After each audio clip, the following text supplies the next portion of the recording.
Okay, the way I would feel is poverty is somebody that has no income at all. And I know they say when you're on welfare you don't have an income, but I still feel like I do because I am getting money to help me to have affiliations with apartment, or right now I'm in Salvation Army Boot Center, but they're still paying for my rent. I don't like to have to be on the system. I wish I could be working, but I appreciate it that I do get that help. And when I see people that are living on Main Street or staying at a different shelter, it's very hard to see how they're struggling. And I thank God that I'm not in that situation. I think I was about 17. I dropped out of school.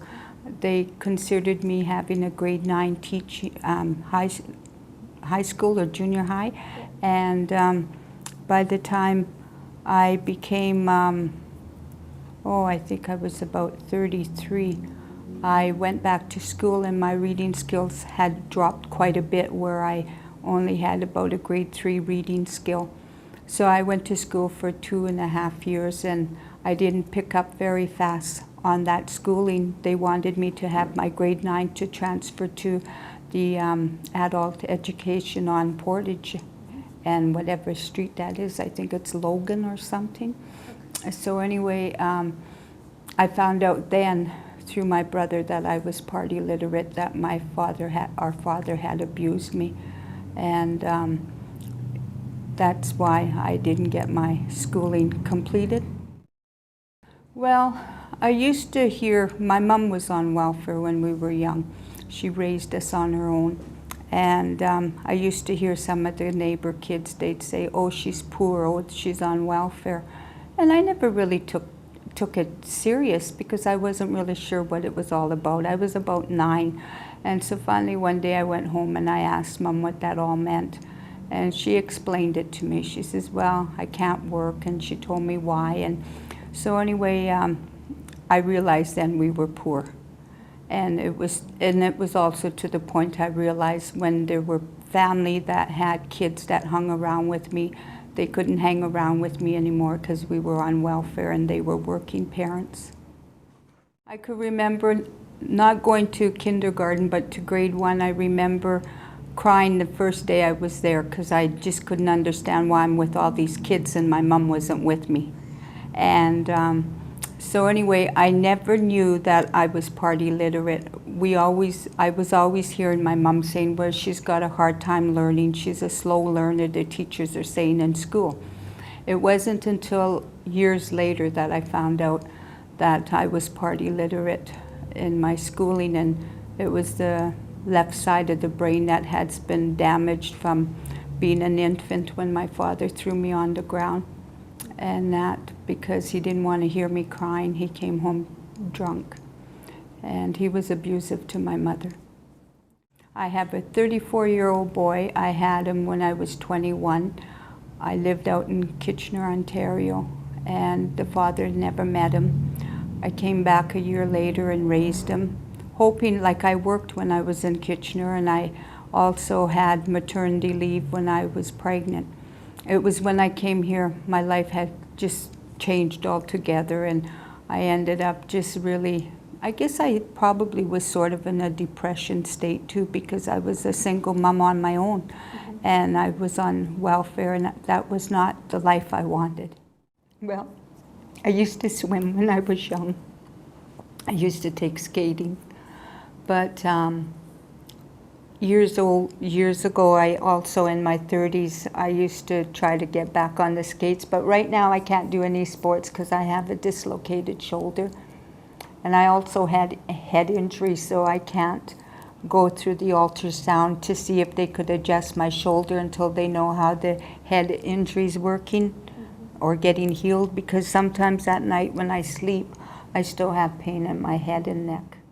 Okay, well, right now I've been at the Boot Center for 5 years. The first year I was there, I think she's a head coordinator. She looked after us to move into areas, and I had told her my situation, and so she was happy that I was able to open up after being there a year. And she said to me, she says, but would you like to try housing? I says, okay, we'll put my name in. So when we decided to put my name in, they phoned or wrote her back and told her that I owed them a debt. And I says, oh. I says, yeah. I says, I remember not paying a bill. I says, but that was 10 years ago.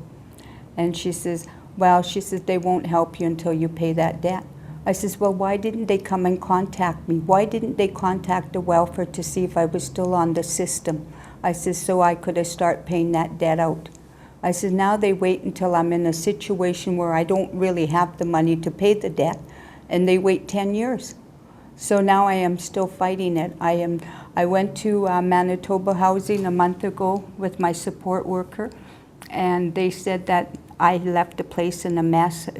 I had damage of $300 and some.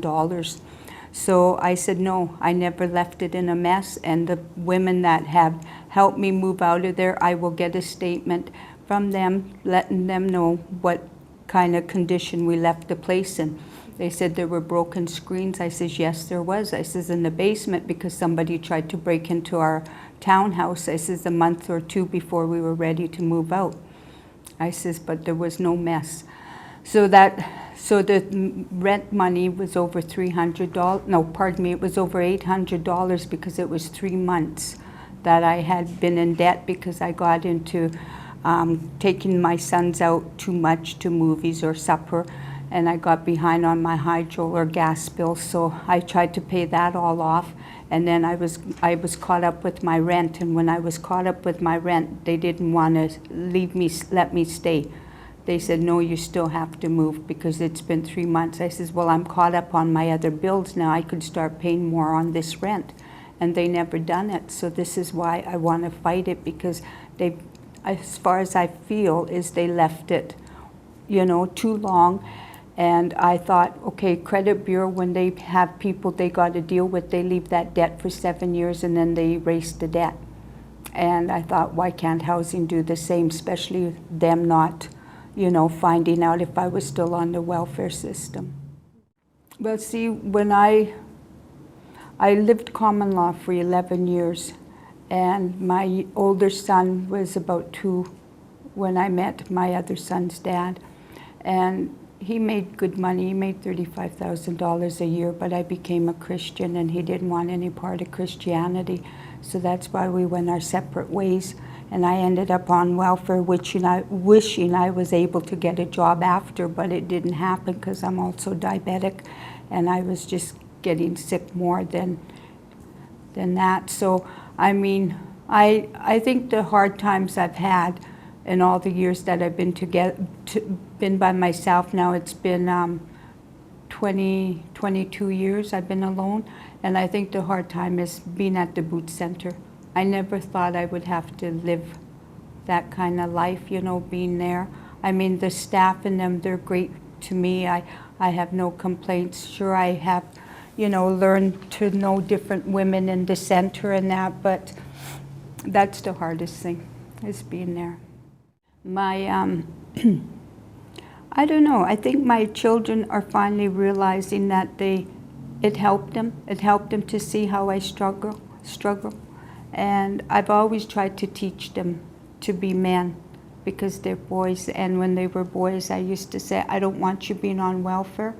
I want you to be able to get a job and go to school. So they had a after-school job, both of them, when they were of age, like 17.